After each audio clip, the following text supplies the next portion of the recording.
Hi, I'm Liz Arnold. You're watching Editor TV. Tonight we're at the home of Anne Fairfax and Richard Salmons for the preview party of the Ross Awards, which happen tomorrow night at the University Club. Have you been attending the parties every year since your first award? Yes, I do try and make sure I'm in New York because actually it's a chance to catch up with, if nothing else, a huge group of like-minded souls who believe, as I do, in the importance of beauty and tradition and the whole continuum of our cultural inheritance. You know, it's incredibly important. I understand you two entertain a lot in this home. Do you let modernists come to your parties?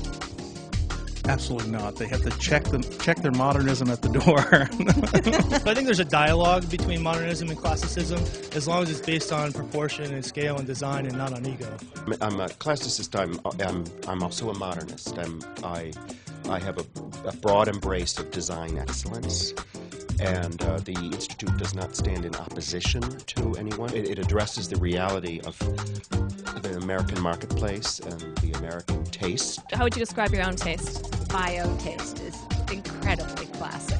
People are always most interested in classic design, but it's always interesting to try and push that classic button to the next level. What drew you to classical architecture?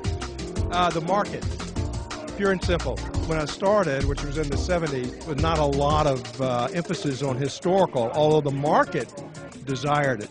And that's how I came into it. I was trained as a modernist, and I wanted to do architecture that related more to the things I knew growing up. Classicism was just more a way for me to tap into that kind of architecture. I suppose it's a generalization, but modern architects generally tend to be trained in a completely different way, which actually doesn't include the skills of drawing and of observation and of science. The traditional skills of art and architecture. It's a language you have to learn.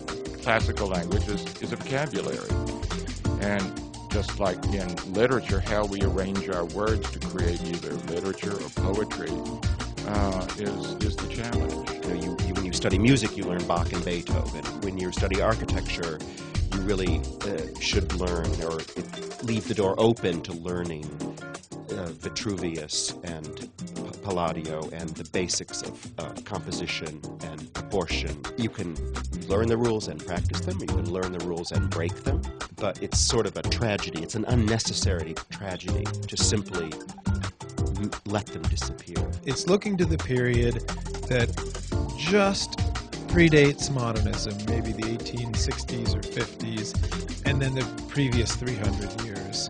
And seeing that as a specific art tradition that has been attenuated but not lost. What we're really doing is honoring the work of today that links with the past that will endure in the future. Thanks for joining us at the Institute of Classical Architecture and Classical America's preview party for the Arthur Ross Awards. For Editor at Large, I'm Liz Arnold. Thanks for watching.